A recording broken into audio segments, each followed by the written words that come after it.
Found stashed in a piece of furniture. The money belonged to the late husband of the woman who was moving.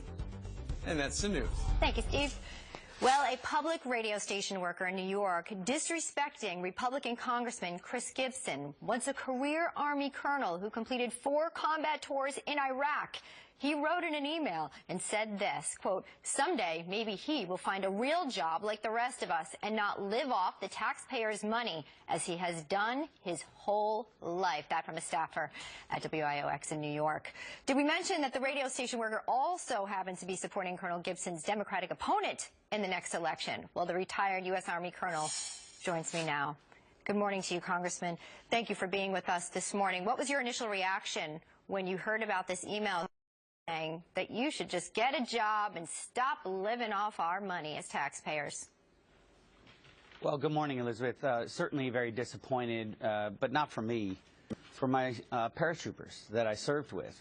You know, I think about every day those who gave the ultimate sacrifice for our country, and including those that I served with, paratroopers Zach Wobbler from Ohio and Chris Pusateri from upstate New York. Both of these non-commissioned officers represented all that was good in our country, and they're never coming back. And there's a hole where, for the family that will never be filled, and certainly their sacrifices should be appreciated. I think about the soldiers that served under my command that were grievously wounded, and how they'll never be whole again. And I think about all my paratroopers that gave their all every day. And I would point out that, you know, this kind of commentary is really outside the mainstream of American politics. You know, I think in a bipartisan way that American people support our veterans, support our service members. I work in the Congress with members both sides of the aisle on legislation like, for example, the sweeping reform we have of the VA. The President signed into law recently. That's, I believe, going to significantly help our veterans. And I've worked in other ways to help merge the DOD and the VA software systems. That was a bipartisan bill. And now I'm working to help our Vietnam veterans with Agent Orange. And certainly that's bipartisan. So I wouldn't want to suggest in any way that this is some kind of commentary about how the American people view our service members, our veterans, and their families. But, you know, when this kind of behavior occurs, it should be pointed out and called out.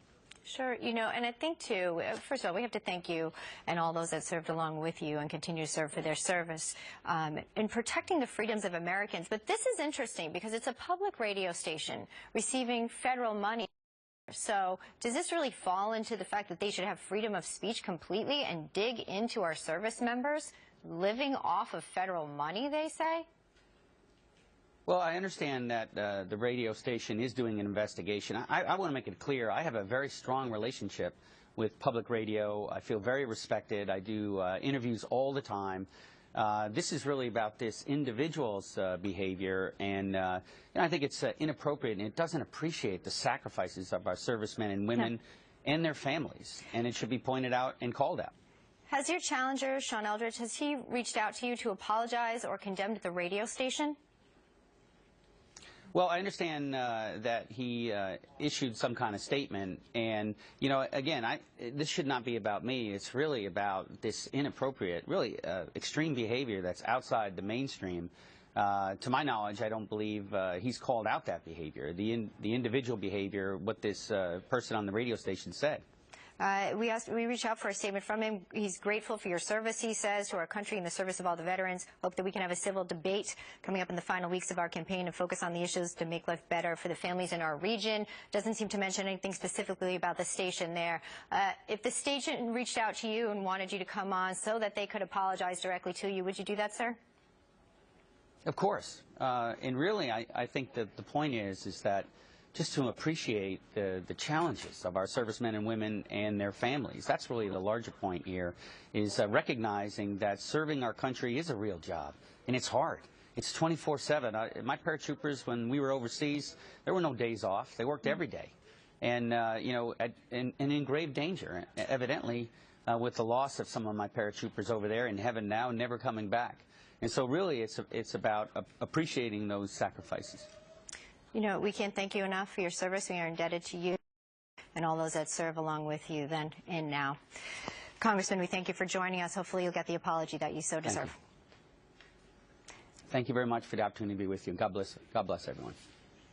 Well, so we told you about the teachers and students speaking out against a new curriculum that promotes patriotism. Well, this morning